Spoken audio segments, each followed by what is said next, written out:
Hi everyone, क्या हाल चाल। सभी का स्वागत है बेटा नीट अड्डा 24/7 पे। एंड आज हमारे साथ हमारे हीरो हीरा लाल है, मनीष है हमारे साथ। और वो अपनी जर्नी बताएंगे आप लोगों को, है ना। वो आपको बताएंगे कि किस तरीके से उन्होंने लास्ट ईयर केमिस्ट्री फोड़ा था, क्या क्या पढ़ाई करी थी, कौन सी सीरीज फॉलो करी थी, कैसे पूरा शेड्यूल था, और कैसे बेस्ट यूटिलाइजेशन करा था अपने लास्ट 60 डेज का। एंड आज वो एम्स में पढ़ रहे हैं। ठीक है, तो यार मनीष से स्टार्ट करते हैं।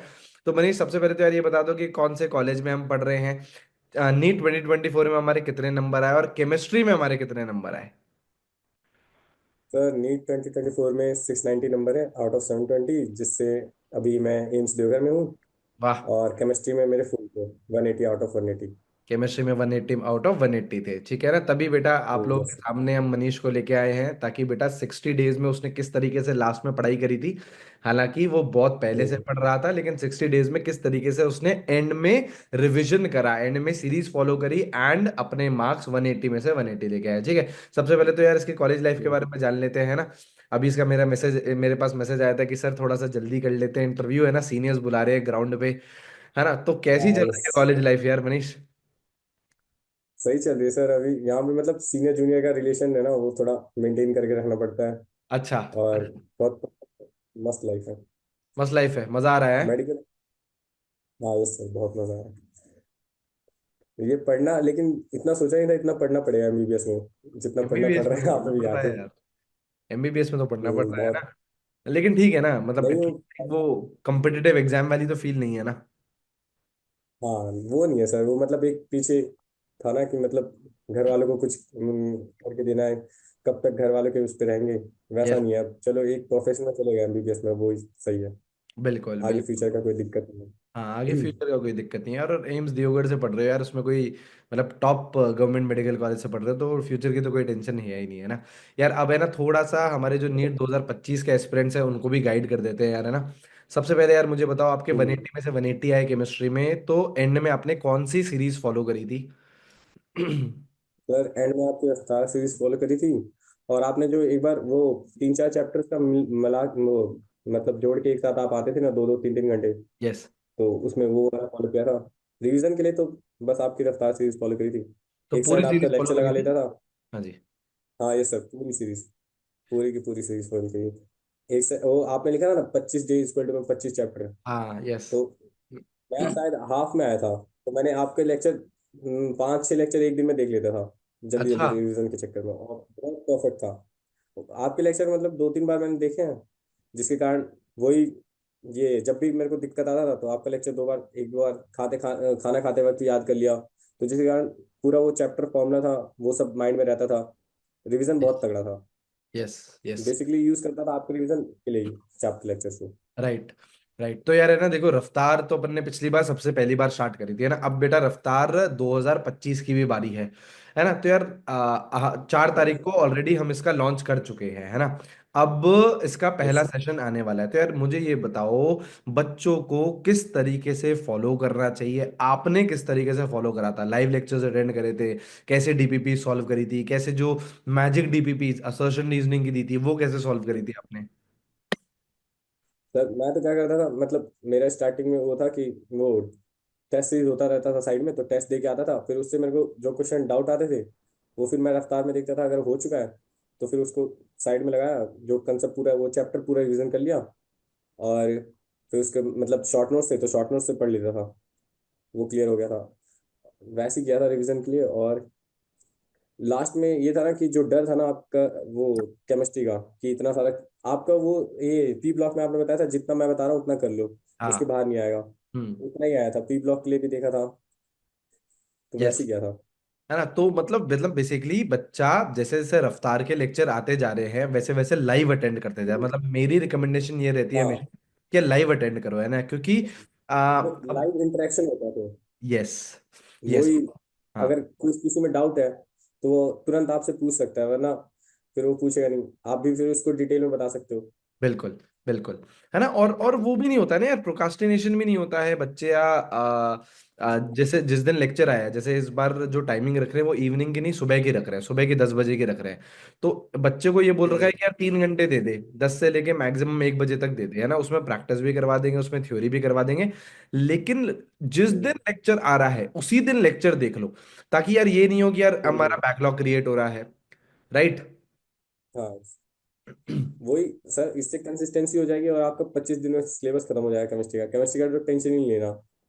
3 घंटे जो आपने मांगे अगर वो दिन का दे देता है 25 दिन में, अभी तो 2 महीने बाकी है, बिल्कुल। तो इसके बाद मतलब लेक्चर कंप्लीट, डीपीपी लगा ले और फिर एक बार देख ले एनसीईआरटी को या पीवाईक्यू कर ले, उसके बाद तो फिर राइट। खत्म। है ना, हाँ, मतलब बस इतना सा एक फिक्स पैटर्न है कि यार एक बार पहले आप लेक्चर अटेंड कर लो, डीपीपी जो आप लोगों को मिल रही है हम्म। वो सॉल्व कर लो, और उसके बाद एनसीईआरटी से थोड़ा बहुत रेफर करके पीवाईक्यूज कर लिए, और आपका केमिस्ट्री सॉर्टेड, है ना। और बाकी पूरा दिन है हाँ आपके पास, बायोलॉजी है, फिजिक्स है, आप पूरा दिन बाकी दोनों सब्जेक्ट केमिस्ट्री को था। दीजिए। सही बात है, यही सर। है ना। ठीक है, तो अपने कैसे यार, जैसे फिजिकल केमिस्ट्री था, इनऑर्गेनिक केमिस्ट्री था, ऑर्गेनिक केमिस्ट्री था, सबसे ज्यादा दिक्कत किस में आती थी अपन को? सबसे ज्यादा सर इनऑर्गेनिक में आई थी। ऑर्गेनिक भी मतलब सही था, ऑर्गेनिक भी हो गया था। ऑर्गेनिक में तो आपने बताया था, बहुत सारे ट्रिक दिए थे, वो भी कंप्लीट उससे हो गए थे। और इनऑर्गेनिक में था कि क्या क्या सिलेबस हट गया है, तो क्या पता उसमें से क्वेश्चन ना आ जाए। यस। फिर लेकिन आपने लास्ट में बी ब्लॉक में सब करवाया था, रिएक्शन जो जो बताई थी थोड़ा बहुत करवा दिया था, वो रिएक्शन याद कर ली थी। तो जिससे टेंशन खत्म हो गया था कि चलो इतना कर लिया ना, अगर इसके बाद नहीं आ रहा, और सच में उसके बाद कुछ आया ही नहीं था, वही था फिक्स। हाँ हाँ हाँ हाँ, वो पेपर तो वहीं से बनाया यार, है ना, जो रफ्तार में, मतलब क्योंकि हमेशा से यार मैं एक लाइन बोलता हूँ कि यार सिलेक्शन केवल और केवल कंटेंट से होता है ना। आप अच्छा यस सर। कंटेंट देखो, है ना, आप अच्छा कंटेंट प्रोवाइड करो, बच्चा उसे ग्रास्प ग्रास्प करेगा, और अल्टीमेटली वो रिजल्ट में कन्वर्ट होगा। राइट। है ना। पिछली बार पिछली बार मेरे को ध्यान है, एक आपके 180 में से 180 थे, और दो और बच्चों के 180 में से 180 थे, है ना, टोटल तीन बच्चों के 180 में से 180 थे। ठीक है। इस बार मेरा पर्सनल टारगेट ये है कि यार इसी सीरीज से कम 10 ऐसे स्टूडेंट्स मिल जाएं जो 180 में से 180 आ जाए। आ सकते हैं सर, अगर कोई कंसिस्टेंसी फॉलो किया, कंसिस्टेंसी से मतलब पूरा कंप्लीटली फॉलो कर रहा है ना, तो बिल्कुल आ सकते हैं। है ना, हाँ यार, पूरी बहुत कोशिश तो सही यही है। रहती है। यस। मतलब किसी ने अगर एक बार पहले से पढ़ चुका है किसी भी जगह से, और फिर अगर उसको लास्ट टाइम पे चाहिए एकदम, वो होता है ना सर कि मतलब चेरी ऑन द केक वाला सीन है कि बस वो वही है, पूरा एकदम परफेक्ट कर देता है, क्लीन, रिवीजन के लिए सबसे बेस्ट है। और रफ्तार में और फिर वो भी अपन। ये नहीं हाँ हाँ, कि बोलो बोलो। सर, ये भी नहीं था कि मतलब वो, मेरे को तो बहुत सारे रफ्तार में ऐसा लगा था कि जो सर ने नहीं पढ़ाया ऑनलाइन लेक्चर में या कहीं पे, जो आप में मिल रहा था, जो एनसीईआरटी की लाइन में इंपॉर्टेंट था, वो मेरे को पता ही नहीं था, वो सब यस मिला था। Yes yes yes yes yes. है ना। और रफ्तार में फिर अपन चलते भी तो रफ्तार की तरह है यार, है ना, कि मतलब 25-30 हाँ दिन यस में सर। पूरा पूरा सिलेबस ही कंप्लीट कर दिया था। राइट। फिर सर उसके बाद आपने फिर मैराथन मैराथन कुछ ली थी बहुत सारी, वो तो फिर उसके बाद मैं वही देखता था, फिर तो शौक लग गया था सर आपका, कि मतलब फैन हो गया था। फिर आप ही के लेक्चर देखता था 1.2x 2 वो 1.5x पे लगा के, तो एक तो ये बात बैठे बैठे बताओ, देख लेता था। आपके रफ्तार में जब आप रफ्तार फॉलो कर रहे थे तो कभी बैकलॉग हुआ था? हाँ हुआ था, बैकलॉग तो होगा ही। तो फिर उसे मतलब कैसे कवर कई कर? बार क्या था कि वो फिजिक्स करने में, केमिस्ट्री बायो करने में लग जाता, ये था कि सर पहले पढ़ रखा था मैंने केमिस्ट्री हम्म। उतना, तो बस एक दिन में मैं एक एक दो दो लेक्चर देख लेता था, हम्म 1.2x पे लगा के 1.5x पे लगा के। हम्म और फिर उसको यही था कि मतलब एक दिन में 2 लेक्चर कंप्लीट कर लो और हो जाता था, डीपीपी तुरंत लगा लो, फिर उसके बाद एनसीईआरटी तुरंत देख लेता था। 4-5 घंटे लगते थे बैकलॉग में, लेकिन हो जाता था। लेकिन मैं तो यार ये एडवाइस दूंगा अभी वाले बच्चों को कि कोशिश करनी है कि डे 1 से ही हमें रेगुलरली क्लासेस अटेंड करते जानी है, लाइव क्लासेस अटेंड करते जानी है, ताकि यार बैकलॉग का कोई टंटा ही नहीं है, है ना। क्योंकि हर कोई हाँ यस बच्चा सर। उतना केपेबल नहीं होता कि यार एक बार अगर वो पीछे हो जाए तो वापस से वो ट्रैक पर आ जाए, है ना। जैसे आप आ गए, आप एक एक दिन में दो दो लेक्चर लगा के भी उसे कवर कर लेते थे, लेकिन बहुत सारा बच्चा क्या होता है, हम्म। पीछे छूट जाता है यार, है ना। Yes sir. अगर केमिस्ट्री से अगर किसी को मतलब अपना वो हटाना ना कि बोझ, अगर केमिस्ट्री का टेंशन नहीं लेना, तो सिर्फ अगर आपको ब्लाइंडली फॉलो कर लेना, अच्छे से रफ्तार से भी फॉलो कर ले, जो अगर आप फ्यूचर में निकालोगे मैराथन मैराथन, हम्म वो कर ले, तो उसके बाद तो फिर बच खत्म हो गया, कुछ नहीं है फिर टेंशन। फिर तो उसको बाय फिजिक्स और अपनी बायो संभालनी है, क्योंकि ऐसा कुछ फिजिक्स नहीं निकलता सर ना बायो में निकलता है कि वन शॉट हो जाए एकदम हाँ क्लियर। हाँ हाँ। वही वही यार, है ना, मतलब वही बोलते हैं कि यार लास्ट के 60 डेज बचे हैं और भटकना नहीं है ना। सारी चीजें इसी चैनल पर हम्म। करवाई जाएंगी, आपको सब करवाया जाएगा, प्रैक्टिस भी, थ्योरी भी, रफ्तार भी, आगे जाके प्रहार, महायुद्ध सब आएंगे, लेकिन बस इसी चैनल पे फोकस रहो, है ना। तो अगर एक ठीक है पूरा रोड मैप यार मैं बता दूं, तो सबसे पहले तो लेक्चर देख लिए अपन ने, डीपीपीज अटेंड कर ली, सर। पीवाईक्यूज अपन ने अटेंड कर लिया, ठीक है। टेस्ट सीरीज कैसे करते थे यार इस दौरान आप लोग, लास्ट के जो 60 डेज थे उसमें टेस्ट सीरीज कैसे करते थे? टेस्ट सीरीज तो सर ऑफलाइन ही करता था। ऑफलाइन मतलब या टेलीग्राम से कहीं से निकाल लिया, या फिर मैंने एक हाँ टेस्ट सीरीज भी ज्वाइन कर रखी थी। हाँ तो yes। इसका गैप ज़्यादा था अभी लास्ट टाइम पे, हम्म एक एक हफ्ते में था। हम्म तो मैं एक टेलीग्राम से डाउनलोड करके प्रिंट आउट करवा के फिर हम्म। करता था solve, offline test series solve करता था offline last. Offline test series solve करते थे। हाँ, नहीं यस सही है, सर। आपका पेपर भी तो क्योंकि ऑफलाइन ही है ना, तो अल्टीमेटली आपको ओएमआर सॉल्व करने आने चाहिए। अल्टीमेटली आप लोगों को ये पता होना चाहिए कि किस तरीके से ऑफलाइन पेपर हम सॉल्व करते हैं, राइट। और सर, सर कई बार मतलब क्वेश्चन थे ना जो केमिस्ट्री या टेस्ट सीरीज में आते थे, वो बहुत आउट ऑफ सिलेबस थे। कई हम्म बार बहुत बहुत मतलब बाहर चले जाता था, तो वो सब छोड़ना, स्किप करना होता है। हम्म उसका टेंशन नहीं लेना होता लास्ट टाइम पे, तो नंबर के ऊपर डिप्रेशन लेना ही नहीं होता कि हम्म। नंबर खराब आ रहे हैं, क्या पता होगा कि नहीं होगा। वो हाँ, हो जाएगा अगर कंसिस्टेंट रहोगे तो, आराम से क्लियर हो जाएगा। एक्चुअली इसका इशू तो यार सॉल्व कर ही दिया है हमने, है ना, क्योंकि अब मुझे मुझे भी, हमें भी पता है यार, हम्म, हम भी इतने टाइम से पढ़ा रहे हैं, तो जो टेस्ट सीरीज है उसमें कहीं से बाहर से क्वेश्चन आते हैं। तो इस बार की जो हमने हम्म, एनबीटीएस बनाई, एनसीईआरटी बेस्ड टेस्ट सीरीज, वो प्रॉपर इस तरीके से बनाई कि यार एक एक सवाल एनसीईआरटी से ही है, जहां से पेपर बनता है नीट का, वहीं से ही सवाल लिए गए हैं। तो जो ये दिक्कत आती थी ना बच्चों को कि सर टेस्ट सीरीज में आउट ऑफ सिलेबस क्वेश्चन है, वो सारी चीज तो इस हम्म, बार बहुत क्वालिटी चेक करवाया और एकदम 100% उसको सही कर दिया, ठीक है। अभी आप एक मेजर पॉइंट बता रहे वही थे यार, प्रॉब्लम कर रहा था। है ना, हाँ हम्म, वही है ना। अभी आप एक हम्म। मेजर पॉइंट बता रहे थे कि यार जैसे लास्ट में मॉक टेस्ट में ऐसा होता है कि यार कभी कम मार्क्स आ जाए, कभी ज्यादा मार्क्स आ जाए, तो उसको कैसे टैकल करते थे आप? सर कम मार्क्स आते थे तब तो मतलब डिप्रेशन सा फील होता था। हम्म लेकिन फिर उसको मोटिवेशन के वे में लेता था कि कोई नहीं, क्या हो हम्म गया अभी। एक ये मतलब कई बार तो होता था कि मतलब पूरा मन करता था छोड़ दो, फेल हो जाऊंगा फिर से इस बार, हम्म नीट दोबारा देना पड़ेगा। लेकिन हम्म हम्म फिर घर वालों के पास जाता था, घर वालों को बता देता था, घर वाले बोलते थे मेहनत करा आ जाएंगे, टेंशन मत ले। हम्म और फिर देखता था कि मतलब जो अगर सिली मिस्टेक हो रही है तो उसके लिए मैंने मिस्टेक नोटबुक बना रखी थी, उसको वेरी लास्ट टाइम पे इंपॉर्टेंट, बना वेरी करके। इंपॉर्टेंट। हम्म मिस्टेक नोटबुक में सिली मिस्टेक अलग, मतलब आधा पन्ना बिल्कुल से पार्ट वो बाइफरकेट कर दिया था कि एक में सिली मिस्टेक डालनी और एक में जो मेरे छूटे हैं क्वेश्चन जो नहीं आता था मुझे, तो वो टॉपिक में फिर आके कवर करता था। और जो सिली मिस्टेक हुई है तो उसको लास्ट टाइम पे अगर आप देख के जाओगे ना, तो फिर वो होगा ही नहीं सिली मिस्टेक, वैसी सिली मिस्टेक होंगी नहीं कि तुम्हें हम्म जैसे क्वेश्चन आएगा नीट में कि अच्छा तुम्हारे इसमें हुआ था दिक्कत, तुम मतलब इस इनकरेक्ट को करेक्ट पढ़ लेते हो, तो फिर वहाँ पे हाईलाइट हो जाएगा कि अच्छा यहाँ पे माइंड अलर्ट हो जाएगा कि तुमने किया था पहले, बहुत सारे क्वेश्चन गलत कर रखे हैं। तो वो लास्ट टाइम पे हेल्प करता है बहुत। वही ना यार, ये और सारी चीजें ना करनी पड़ती हैं ना, वो मिस्टेक नोटबुक बनानी पड़ती है। बच्चों को हम बेटा बोलते बोलते थक जाते हैं कि बनाओ, फिर उसे अपडेट करो।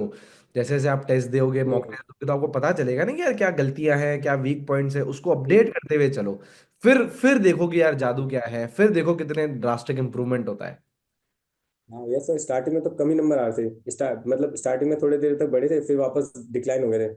फिर उस टाइम पे पता चला मुझे कि मिस्टेक नोटबुक बनाना जरूरी है, फिर मिस्टेक नोटबुक बनाया। फिर मैं देखता था कि अच्छा ये दोबारा क्वेश्चन आया, दोबारा गलत हो गया मेरे से, क्योंकि मैंने इस पर हम्म ध्यान ही नहीं दिया था हम्म एनालाइज करते वक्त। तो फिर वो सब ध्यान दिया, फिर वही मिस्टेक नोटबुक को बार बार एक बार टेस्ट से पहले तुरंत स्पीड में देख लेता था, अच्छा यहाँ पे ये सिली मिस्टेक हुई थी, हम्म उसको अपने लैंग्वेज में लिख लेता था सिली मिस्टेक्स को कि ऐसे हम्म ऐसे होती है, ऐसे हम्म ऐसे क्या था इसलिए होगी थी। तो फिर हम्म। उसको एक बार टेस्ट से पहले पढ़ के जाता था, तो फिर नंबर इंक्रीज होने लगे थे। लास्ट टाइम तक आए थे 670 तक आए थे मेरे, लास्ट के मॉक टेस्ट के 670 बाद 90 से। लास्ट मॉक टेस्ट में आए थे हैं? और नीट में हम्म, 690 है। बस। बहुत अच्छे यार, है ना। तभी तभी देखो, आपने इतनी मेहनत करी है, पूरी सीरीज फॉलो करी, उसके बाद एक ही टीचर के साथ लगे रहे आप, है ना। और फिर हम्म, आपने सारी टेस्ट सीरीज दी, मिस्टेक नोटबुक अपडेट करी, तब जाके यार उस एम्स दियोगढ़ में पहुंचे हैं ना यार। इस इतना इजी तो नहीं है हम्म, 690 मार्क्स लेके आना, मेहनत करनी पड़ती है, दिन रात लगना पड़ता है, बस। डिमोटिवेशन आता है, उसमें भी अपन को पढ़ाई करनी पड़ती है, राइट। बस। है ना। वही सर, मतलब ऐसा होता है कि अगर टेस्ट दिया ना आपने, फिर उसमें अगर आपका तो रफ्तार में चल रहा होगा फिजिकल, या फिर फिजिकल चल रहा है, फिजिकल स्टार्टिंग में, तो अगर आप पे इनऑर्गेनिक में गलत हुआ है मेरा क्वेश्चन, तो फिर अगर बच्चे क्या करेंगे कि वो इनऑर्गेनिक के लिए दूसरे टीचर को रेफर कर लेंगे तुरंत। वेट नहीं करेंगे कि अभी रफ्तार में आने वाला है। तो फिर वो क्या होगा कि वो डिसमैच हो जाएगा। यस। फ्रीक्वेंसी होती है ना जो एक यस।